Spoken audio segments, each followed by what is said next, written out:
नमस्कार, Manoj Tiwari talk show में आप सभी का स्वागत है।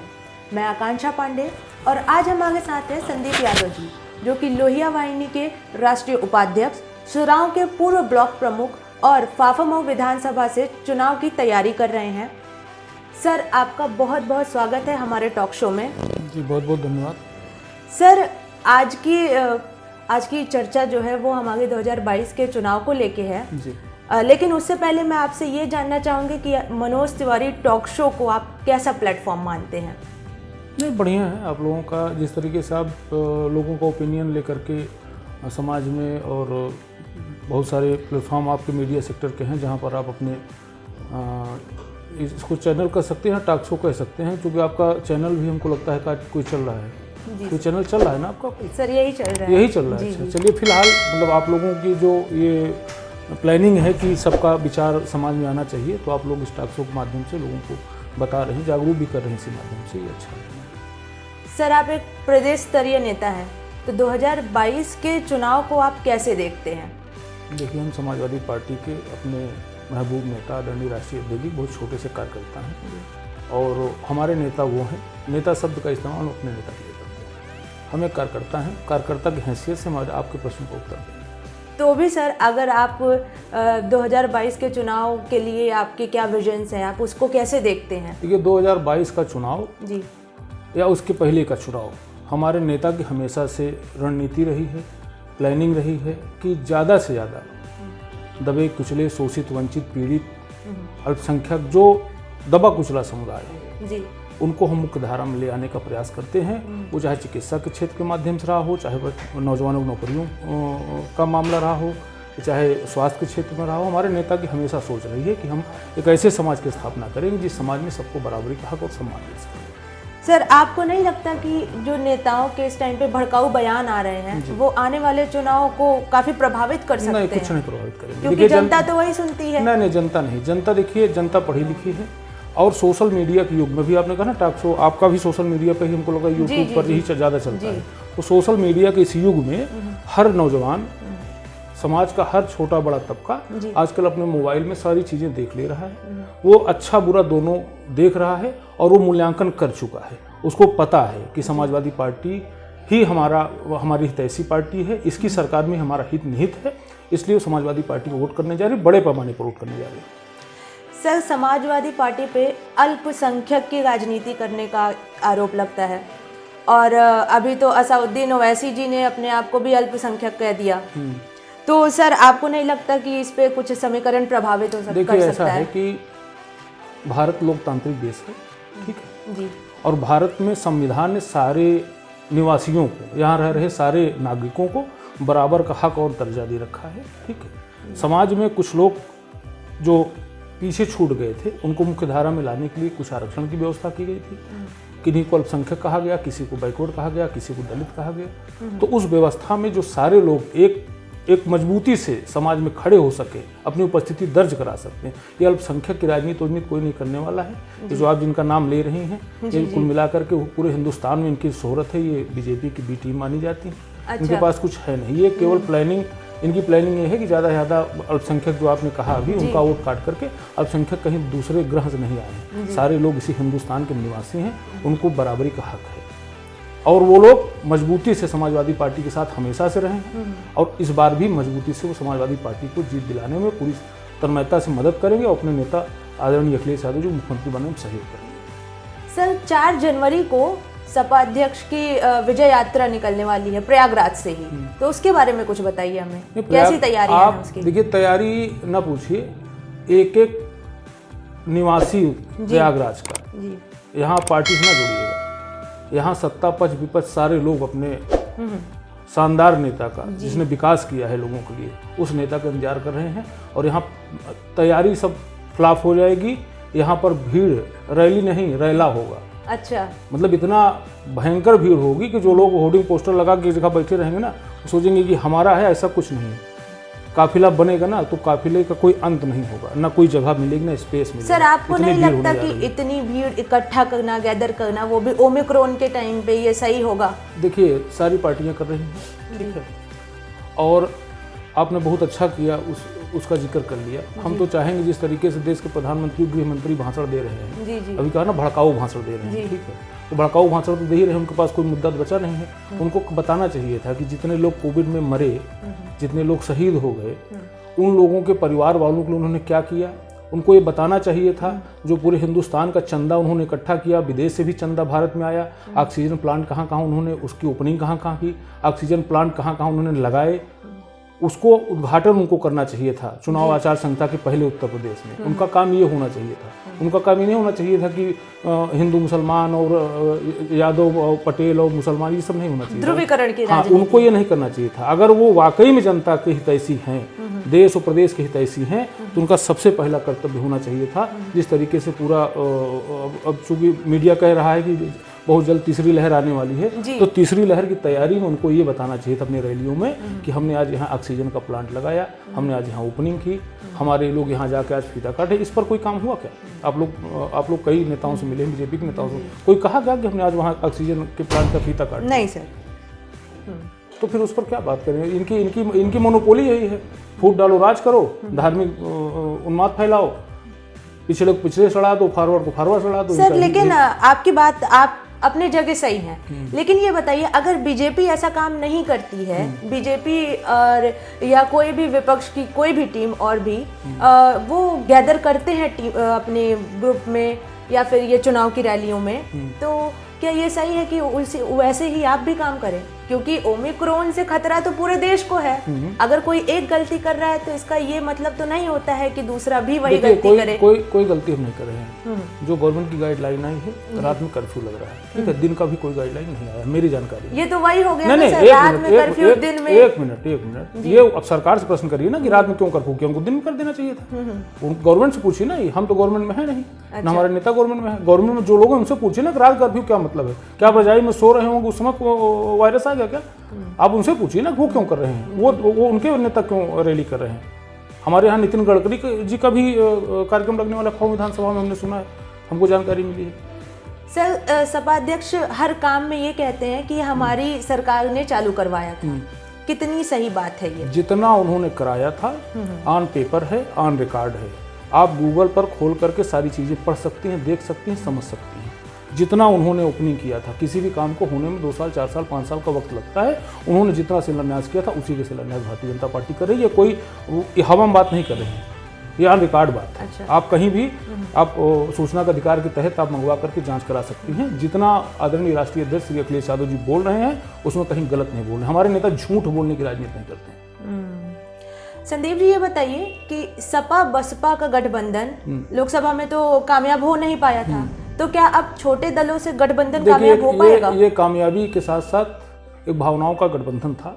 हमारे नेता ने हमेशा बहन जी का सम्मान किया और उसी भावना के तहत हमको जहाँ तक लगता है, कार्यकर्ता की हैसियत से, मेरा कोई पार्टी का बहुत बड़ा बयान ना मानिए, लेकिन मेरा जहाँ तक कार्यकर्ता के नज़रिए से मैं देखता हूँ, वो एक भावनात्मक गठबंधन था। और इस सरकार से निजात पाने के लिए पूरा देश तड़प रहा था, किसी तरीके से ऐसी अत्याचारी सरकार को हटाया जाए। उसी कड़ी में पहल दोनों नेताओं की तरफ से हुआ था और हमारे नेता ने गठबंधन किया था। हाँ, ये जरूर बात है कि गठबंधन के बाद हमने उस गठबंधन की मर्यादा का ख्याल रखा। हमारे नेता ने कभी उनके बारे में कोई टिप्पणी नहीं की, कोई बयान नहीं दिया। उनकी तरफ से जो हुआ, हमारे नेता ने कभी कोई ऐसा बयान नहीं दिया, ना हमारे किसी कार्यकर्ता ने उनके बारे में कोई ऐसा बयान दिया। उनकी इच्छा जब तक थी उन्होंने गठबंधन रखा, और उनकी इच्छा नहीं थी गठबंधन से। अच्छा, तो सर आज आप समाज में मुख्य समस्याएं क्या देखते हैं और क्या ये समस्याएं चुनाव पे प्रभाव डालेंगी?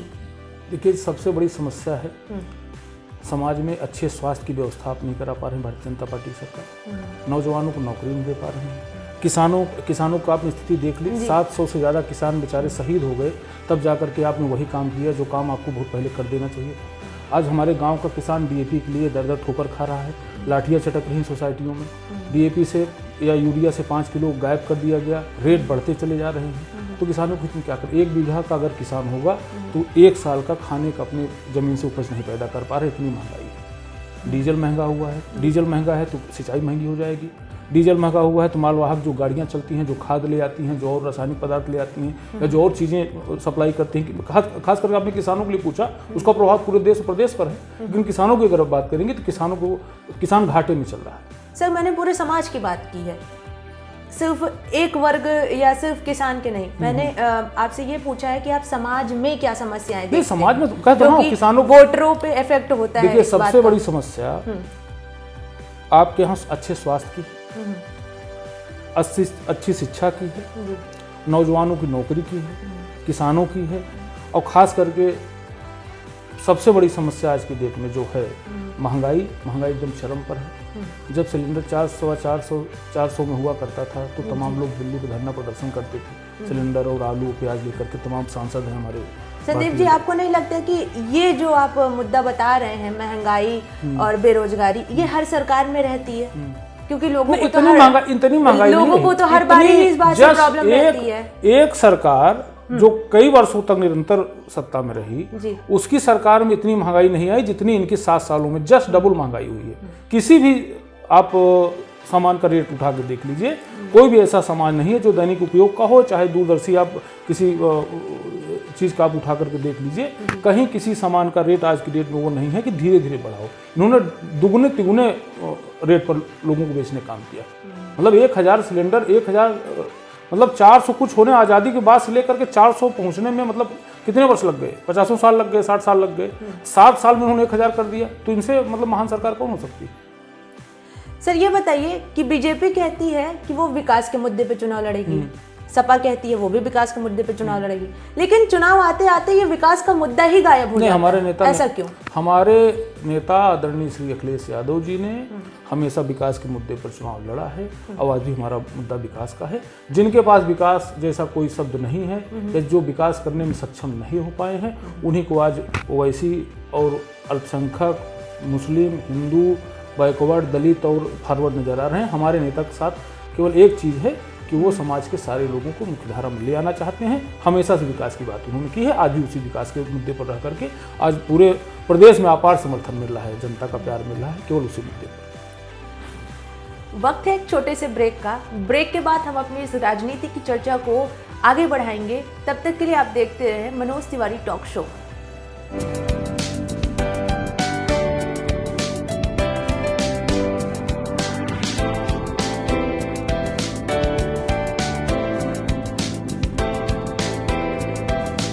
ब्रेक के बाद आप सभी का एक बार फिर से स्वागत है। हम संदीप जी के साथ अपनी राजनीति की चर्चा को आगे बढ़ाते हैं।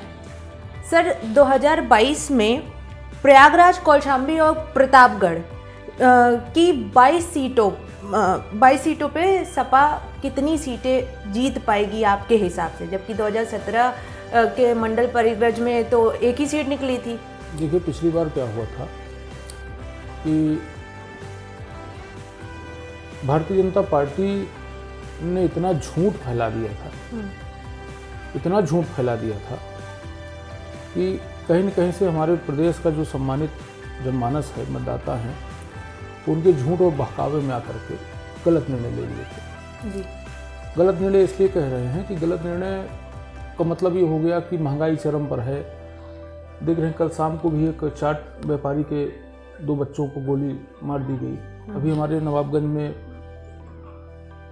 हत्या हुई थी 3 लोगों की हत्या भी हमारे गोहरी में, हमारे बगल में हो गई। तो लगातार इस समय जघन्य अपराध हो रहे हैं, अपराधियों का हौसला बुलंद है, किसान परेशान है, नौजवान परेशान है। पिछली बार ये लोग बहका करके झूठा वादा दिखा के 15 लाख ले आएंगे, डीजल पेट्रोल का दाम सस्ता कर देंगे, गैस फ्री मिलने लगेगा, फलाना ढिमका, खूब हवा उड़ाए झूठ मूठ का। वो उसके बहकावे में आकर के हमारी भूली भाली जनता वोट कर दी उनको, और उसका पश्चाताप आज पूरा प्रदेश देश कर रहा है। तो निश्चित रूप से हम लोग सारी सीटें जीतेंगे। इसलिए जीतेंगे, उसका कारण भी आप जानेंगे। जनता को इन्होंने कुछ नहीं दिया है, केवल झूठे वादे, झूठा सपना, महंगाई, बेरोजगारी, यही सब इन्होंने दिया है। इसलिए जनता सर, आपको नहीं लगता कि अमूमन सभी पार्टियां वादे करती हैं चुनाव के टाइम पे, लेकिन चुनाव आने के बाद हमने जो वादा हमारे राष्ट्रीय अध्यक्ष अखिलेश यादव जी ने जो घोषणा पत्र पिछली बार जारी किया था, लगभग उन्होंने पूरा किया था। तो हमारी पार्टी, हमारे नेता के अंदर झूठ बोलने की कला नहीं, हमारे नेता जो कहते हैं वो करते हैं। सर, अब मैं अगर बात फाफा मऊ की करूं, जहां से आपकी दावेदारी है, तो फाफा मऊ में सपा से भी कई लोग हैं जो कि चुनाव लड़ रहे हैं विधानसभा का, और इतने में मतलब कि इसमें आप अपने आप को कितना स्ट्रांग पाते हैं, कितना आपको लगता है कि हाँ मैं अगर मुझे टिकट मिलेगा तो मैं विधायक बन सकता हूँ? देखिए, आपने मेरा परिचय दिया, राष्ट्रीय उपाध्यक्ष लोहिया वाहिनी, ब्लॉक प्रमुख। मैंने अपना परिचय, आपने मेरा परिचय दिया, मैंने अपना परिचय दिया, मैं कार्यकर्ता हूँ जी। और हमारी पार्टी में, हमारे नेता की नज़र में, आदरणीय अखिलेश यादव जी की नज़र में कार्यकर्ता से बड़ा कोई पद नहीं है। वो अपने कार्यकर्ता को बहुत प्यार करते हैं, बहुत इज्जत करते हैं, बहुत सम्मान देते हैं। जिस तरीके से समाजवादी पार्टी का कार्यकर्ता अपने नेता के लिए लड़ता है, अपने नेता को प्यार करता है, उसी तरीके से हमारे नेता भी हम लोगों को प्यार करते हैं। और हम कार्यकर्ता के रूप में लगभग 20-22 वर्षों से फाफामऊ विधानसभा में मेरा जन्म है, मैं यहीं का रहने वाला हूँ और यहीं मैं रहा हूँ। यहीं लोगों के बीच में रह करके समाजवादी पार्टी में एक छोटे कार्यकर्ता से लेकर के ब्लॉक प्रमुख का सफ़र तय किया हूँ। अपने लोगों के दम पर, अपने नेता के दम पर, अपने समाज में अपने दोस्त यार, हमारे जितने भी सुख दुख के साथी हैं, सारे लोगों के दम पर मैं प्रमुख भी बना। और आज जो सम्मान आज हमको मिला है, अपने नेता की वजह से मिला है, अपने साथियों की वजह से मिला, हमारे क्षेत्रीय जनमानस की वजह से मिला है। उन्होंने जो प्यार उसने हमको दिया है, उसी का मैं उदाहरण हूँ कि आप हमारे पास आज बैठी हैं और आपसे हम बात कर पा रहे हैं। तो निश्चित रूप से हमको भरोसा है कि हम एक कार्यकर्ता के रूप में जैसे अपने लोगों के बीच में हमेशा बने रहे हैं, उनके सुख दुख में खड़े रहे हैं। अगर मौका हमारे राष्ट्रीय अध्यक्ष हमको देंगे तो हम सबसे मजबूत चुनाव लड़ करके आपको यहाँ से जीत करके देंगे। चलिए, ये तो बहुत अच्छी बात है सर कि इतना कॉन्फिडेंस भी होना चाहिए, इम्पोर्टेंट है वो भी। सर आप पूर्व ब्लॉक प्रमुख भी रहे हैं, तो ब्लॉक प्रमुख रहते हुए आपकी क्या उपलब्धियां रही हैं? देखिए, ब्लॉक प्रमुख हम बने थे तो हमको लगता है कि ब्लॉक प्रमुख का टाइम हमारा लगभग 1.5 साल का रहा है। तो 1.5 साल में एक 14वां वित्त हुआ करता था जो प्रधानमंत्री जी बंद कर दिए, मोदी जी ने बंद कर दिया था। तो वित्त आयोग, 14वां वित्त आयोग को पैसा ब्लॉक प्रमुख के पास नहीं आता था, तो ब्लॉक प्रमुख नाम मात्र का एक पद हुआ करता था। लेकिन जो भी मेरे फंड में आया था राजनिधि से और भी जो निधि इधर उधर से थोड़ा बहुत थी, वो जितना भी पैसा हमारे पास आया था, जहाँ पर रोडें खराब थीं, जहाँ पर आने जाने के रास्ते नहीं थे, क्योंकि हैंडपम्प वगैरह तो मोदी जी ने बंद कर रखा था ब्लॉक प्रमुख के लिए, तो रोड ही हमारे पास एक विकल्प था। तो रोडों पर हमने काम किया था और हमने व्यवस्था की थी, सफाई कर्मी से लेकर के ब्लॉक स्टाफ से लेकर के सारे लोगों को, ब्लॉक परिसर को हमने साफ सुथरा कराया। गाँव में जहाँ पर गंदगियाँ थी वहाँ पर हमने गंदगी, जितने भी सफाई कर्मी थे, जो पंचायत साहब के साथ कई बार मीटिंग करके, बीडीओ के साथ मीटिंग करके हमने सफाई पर भी ध्यान रखा। और जो हमारे पास फंड था, जहाँ नीड थी, जहाँ जरूरी था रोड बनना, सड़क खंजा, इंटरलॉकिंग, नाली, हमने वो कराया था। सर आज आप फाफामऊ विधानसभा में क्या समस्याएं देखते हैं? देखिए, फाफामऊ विधानसभा समस्या पूरे प्रदेश और देश में है। फिलहाल अगर आप फाफामऊ की समस्या देख रहे हैं तो हम आपको बता दें, फाफामऊ में खेती बहुत अच्छी होती है जी। यहाँ स्टोरेज अच्छे होने चाहिए। यहाँ बच्चों के लिए खेल कूद के मैदान, हमारे यहाँ बड़े मेधावी बच्चे भी निकलते हैं। चाहे सुराव हमारे बगल में एक मेवालाल ग्राउंड है, वहाँ से हमारे मंसूराबाद के बगल में एक छोटा सा ग्राउंड है, हाईवे बगल, वहाँ बच्चे प्रैक्टिस करते हैं। तो इन सब मतलब इस परिवेश में अगर हम अपने बच्चों के लिए एक अच्छा स्टेडियम, एक अच्छा कॉलेज हमारे यहाँ गवर्नमेंट का कोई लॉ कॉलेज नहीं है, बच्चों के लिए कोई स्टेडियम नहीं है। हम चाहते हैं कि लॉ कॉलेज हमारे यहाँ हो, इंजीनियरिंग कॉलेज हमारे यहाँ गवर्नमेंट का हो, हमारे फाफामऊ विधानसभा में डिग्री कॉलेज गवर्नमेंट का हमारी विधानसभा में। एक तरीके से आपके नज़रिए से काफ़ी समस्याएं हैं, काफ़ी समस्याएं हैं। डिग्री कॉलेज होने चाहिए, इंजीनियरिंग कॉलेज होने चाहिए, खेल कूद का मैदान होना चाहिए, स्टेडियम होना चाहिए। हमारे यहाँ किसानों के लिए अच्छे स्टोरेज होने चाहिए जो अपनी सब्जियां भी स्टोर कर सके। स्टोरेज है यहाँ पर, आलू की स्टोरेज है ज़्यादातर, सब्जियों की स्टोरेज नहीं है हमारे यहाँ। तो संदीप जी ये बताइए कि वर्तमान विधायक कहते हैं कि उन्होंने काफ़ी काम किया हुआ है, इससे आप कितना सहमत हैं? देखिए, हम व्यक्तिगत रूप से बिल्कुल नहीं सहमत हैं। अगर आप हमसे कहेंगे 10 में 10 नंबर तो हम 10 में 0 देंगे। और अगर ज़्यादा इनके बारे में जानना हो तो आप लोग आज इधर आए हैं, थोड़ा सा एक बार टहल घूम के फाफामऊ में जनता को ओपिनियन ले लीजिए, आपको इनके व्यवहार का, इनके काम का, दोनों का अनुभव आपको हो जाएगा। सर समाजवादी पार्टी पे अपराध को बढ़ाने के आरोप लगते आए हैं, बीजेपी ने लगाए हैं, तो क्या 2022 में भी इसका डर बना रहेगा? अभी मैं डाटा देख रहा था जी, अपराध की संख्या में लगभग 1 लाख 5 साल में 1 लाख केसेस अपराधियों के समाजवादी पार्टी से इनके ऊपर ज़्यादा लगे हैं। ठीक है, तो भारतीय जनता पार्टी तो बोल ही नहीं सकती है। जबकि अब उसको न कहलवाइए, चाहे वो सीएम हो चाहे डिप्टी सीएम हो, इनके बारे में भी जग जाहिर है, गूगल पर सब पर मिल जाएगा, हमसे न कहलवाइए। सर तो अगर इस तरीके से देखा जाए तो अमूमन पार्टी में जितने नेता हैं उनके बैकग्राउंड्स क्रिमिनल बैकग्राउंड रहे हैं। तो इस हमारे नेता के बारे में आप कितना जानते हैं? आदरणीय अखिलेश यादव जी के बारे में कितना जानते हैं? नहीं सर, इनका रिकॉर्ड अच्छा है सर, मैं इनकी अच्छा बात है, नहीं इसको कर आप रही, मानती हैं ना? लेकिन आपने जैसे कि बोला कि ना कहलवाइए, तो सर हम तो कहवाने के लिए ही नहीं तो हम बैठे तो कह रहे हैं ना कि अगर हमारे नेता साहब तुलना, आप मुख्यमंत्री चुनने जा रहे हैं, आप मुख्यमंत्री चुनने जा रहे हैं, ये प्रदेश की जनता विधायक के साथ साथ अपना एक शानदार, ईमानदार, दमदार मुख्यमंत्री भी चुनने जा रही है, ठीक है। तो मुख्यमंत्री की दशा में जो हमारे मुख्यमंत्री जी का, हमारे राष्ट्रीय अध्यक्ष जी का निर्णय होगा, वो चाहे कार्यकर्ता हो, चाहे विधायक हो, चाहे एमएलसी हो, चाहे सांसद हो, कोई भी हो, उनके निर्णय को मानना चाहिए। पड़ता है, इसलिए पड़ता है कि हमारे नेता की सोच ईमानदार है।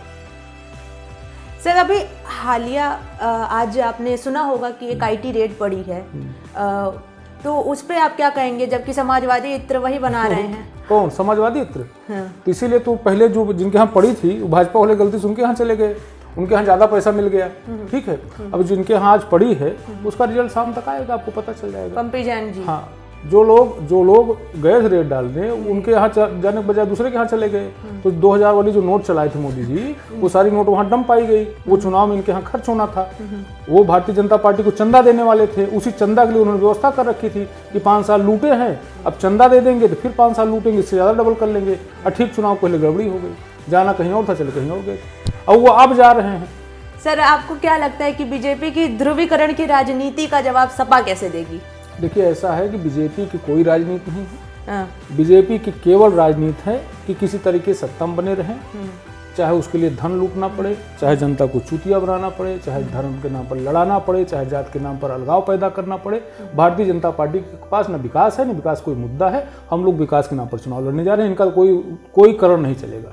जनता इनके खिलाफ है, जनता इनको बिल्कुल पसंद नहीं कर रही, जनता इनको भगाने जा रही है। सर आपने एक अभी आंकड़ा रखा कि बीजेपी के राज्य में पहले से अधिक क्राइम हुए हैं, अपराध हुए हैं, जबकि बीजेपी कहती है कि उसने अपराध पे पूरा नियंत्रण कर रखा है। आंकड़े हमारे नहीं हैं, गुंडे, ये समाजवादी पार्टी का आंकड़ा नहीं है, आपके सम्मानित मीडिया का आंकड़ा है। पूरी बात तो हमारी सुनिए। वो कहते हैं कि गुंडे या तो जेल में है या तो ऊपर है। हाँ, तो सब ऊपर तो है, सब सुपर तो ऊपर का मतलब जो शासन में है वही तो है। अब उसको काहे के लिए नाम करवा रहे हैं, काहे के लिए ओपन करा रहे हैं? जो शासन में है, जो लोग बने हैं, वो अपना झांक के देख लेना, क्योंकि बहुत सीधे आदमी है, गुंडे हैं, क्या हैं। अच्छा, चलिए ठीक है सर, ये आपकी बात हम मान लेते हैं। और ये बताइए कि अगर फाफा मऊ के लिए आपको अभी जो है जी दागी विधायकों की लिस्ट आई थी, 42-43 विधायकों पर चुनाव न लड़ पाने का अभी आया था, इनके ऊपर आरोप तय हो गए हैं। हाँ ठीक सर, है, 45 लोग, जिसमें से 35 या 36 लोग, एग्जैक्ट नहीं बता पा रहा हूँ मैं, इतने लोग लगभग बीजेपी के हैं। तो आप ऐसे अनुमान लगाइए ना, कि क्वेश्चन आपके पास आंसर खुद ही है। ऐसे अनुमान लगाइए ना कि 42 में से 35 जा रहे हैं, 35 लोग जा रहे हैं, चुनाव नहीं लड़ने जा रहे हैं। मतलब अगर चुनाव आयोग की चली तो 35 नहीं लड़ पाएंगे। तो आप ऐसे अंदाजा लगा लीजिए ना। चुनाव में तो चुनाव आयोग की ही चलेगी, अब पता नहीं चलेगी कि इनकी चलेगी।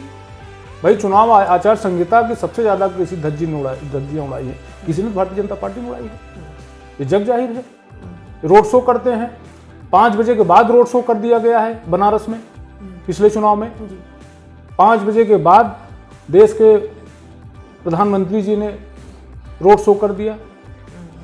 आज़ादी के बाद ये तय हुआ था कि चुनाव आयोग जैसी संस्थाओं का दुरुपयोग कोई नहीं करेगा। आज़ादी कैसे मिली, किसने दिलाई, किसका कितना योगदान रहा, इन सब चीज़ों का जिक्र नहीं होगा। आज़ादी के बाद से लेकर के भारतीय जनता पार्टी की जो 14 में सरकार बनी है, तब तक कभी इस तरीके का अत्याचार नहीं हुआ है। उसके बाद लगातार सारी जितने भी मशीनरी है गवर्नमेंट की, वो सारी मशीनरियों का बराबर दुरुपयोग कर रही है भारतीय जनता पार्टी। सर आगे बढ़ते हैं, ये बताइए कि आप फाफा मऊ के लिए अगर कोई एक काम बहुत इम्पोर्टेंट हो तो वो आप क्या करेंगे? क्योंकि हम एक काम तो नहीं करेंगे, ये आपका क्वेश्चन जो है मैं आपको नहीं, मैं एक काम है प्रायोरिटी लेवल का सर काम। एक काम बचे नहीं हमारे फाफा मऊ में। हम फाफा मऊ, मैंने आपसे क्या कहा, बच्चों के लिए स्टेडियम अच्छा हो, बच्चों की हमारे यहाँ पढ़ने के लिए मेडिकल कॉलेज हो, इंजीनियरिंग कॉलेज हो, डिग्री कॉलेज हो सरकारी, और मेडिकल की सुविधा के लिए सर ये तो हमारा सवाल तब बनेगा जब हम आपसे पूछेंगे कि सर आप विधायक के रूप में कौन से काम करेंगे। जब कुछ हुआ ही नहीं है यहाँ पर, तो हमको बहुत कुछ करना है। तो एक सवाल में हम आप बन ही नहीं पा रहे हैं। मतलब यहाँ कुछ हुआ ही नहीं है। हाँ, यहाँ कुछ हुआ ही नहीं है। जब कुछ हुआ हो तब तो हम कह देना नहीं, ये सब कुछ हो चुका है, एक काम बचा है, हम इसको करवा देंगे। यहाँ तो बहुत कुछ करना है। सर ये बताइए कि चुनाव को क्या जातीय समीकरण प्रभावित करेगा? जातीय उन्माद फैलाने का काम भारतीय जनता पार्टी का हुआ करता था। भारतीय जनता पार्टी की पोल खुल गई है, जनता समझ चुकी है। पढ़ा लिखा समाज इस बात को स्वीकार कर चुका है कि इनके पास कोई न इशू है, न इनके पास कोई काम करने की इच्छा शक्ति है। ये केवल और केवल सत्ता में बने रहना चाहते हैं, वो किसी भी तरीके से। आप ये बताइए जी, अभी ये लोग पैकेट बांट रहे हैं, उसमें बड़ी बड़ी फोटो लग रही हैं, ठीक है।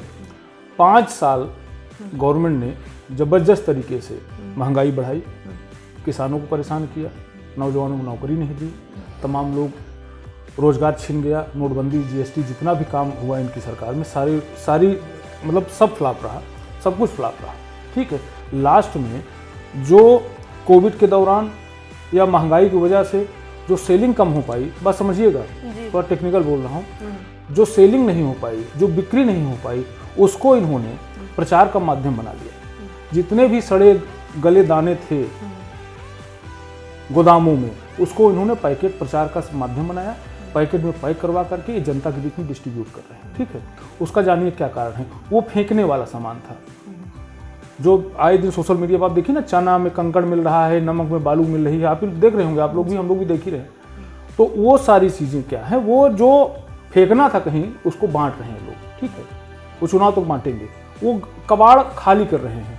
अच्छा। ये नौकरी नहीं देना चाहते हैं, ये रेट नहीं कम करना चाहते हैं, ये गरीबों को अच्छा भोजन मिले उसकी व्यवस्था नहीं करना चाहते हैं। ये व्यवस्था ये कर रहे थे कि जो गोदाम भरे सड़ रहे हैं उनको बांट दो, चुनाव। लेकिन कोविड के दौरान नहीं, ये प्रचार कर रहे हैं, जो समाजवादियों से ज्यादा खाना किसी ने नहीं बांटा है। इसका रिकॉर्ड है, सोशल मीडिया पर आप चले जाइए, उठा करके देख लीजिए। समाजवादी पार्टी के लोगों से ज्यादा इन्होंने कहीं कोई मदद नहीं की। सरकार में रहते इन्होंने उतनी मदद नहीं की जितनी समाजवादियों ने की। सर, तो समाजवादी पार्टी अब जब अगर आएगी तो उसके पास युवाओं के लिए और बेरोजगारों के लिए, किसानों के लिए क्या कुछ अच्छी नीतियां हैं? देखिए, हमारे नेता बराबर अपने भाषणों में पूरे प्रदेश में हमारा समाजवादी विजय रथ चल रहा है, समाजवादी पार्टी का राष्ट्रीय विजय लेकर के चल रहे हैं। हर मंच से वो हमेशा नौजवानों के हित की बात, किसानों के हित की बात, बहन बेटियों के हित की बात, जो दबे कुचले शोषित वंचित हैं उनको ऊपर ले आने की बात बराबर कर रहे हैं, और वो जो कह रहे हैं वो निश्चित रूप से करेंगे। सर, अंत में जनता के लिए आपका कोई संदेश? हमको जनता से बस यही निवेदन करना है, जनता जनार्दन से हाथ जोड़ करके, कि ऐसी अहंकारी, ऐसी बेकार, ऐसी गरीब विरोधी, बेटी विरोधी, नौजवान विरोधी, किसान विरोधी, व्यापारी विरोधी ऐसी सरकार को उखाड़ फेंकने में बहुत ही शानदार, पढ़े लिखे, सभ्य और एक भावनात्मक रिश्ते को निभाने वाले अपनी जनता के बीच में आदरणीय राष्ट्रीय अध्यक्ष जी को मुख्यमंत्री बनाने में मैं उनसे आग्रह करता हूं, निवेदन करता हूं हाथ जोड़ करके, कि वो आदरणीय अखिलेश यादव जी के नाम पर उनके आने वाले, अपने कह सकते हैं जनमानस के आने वाले अच्छे दिन के लिए आदरणीय अखिलेश यादव जी को अपना एक वोट दे करके आदरणीय अखिलेश यादव जी को मुख्यमंत्री बनाने में हम लोगों का सहयोग करें। ठीक है सर, आपका बहुत बहुत धन्यवाद सर, हमारे टॉक शो में अपना कीमती वक्त देने के लिए। चलिए, आपका भी बहुत बहुत धन्यवाद। आप यहाँ तक आए इसके लिए बहुत बहुत धन्यवाद आपका। तो अभी आपने सुना संदीप यादव जी को, जिन्होंने सपा की नीतियों को, अपनी नीतियों को, और यहाँ तक कि ये भी बताया कि जब वो फाफामऊ विधानसभा से चुनाव जीतते हैं तो वो फाफामऊ के लोगों के लिए क्या क्या उपलब्धियाँ लेके आएंगे। हम आपको ऐसे ही नेताओं से मिलवाते रहेंगे। तब तक के लिए आप बने रहें मनोज तिवारी टॉक शो के साथ। नमस्कार।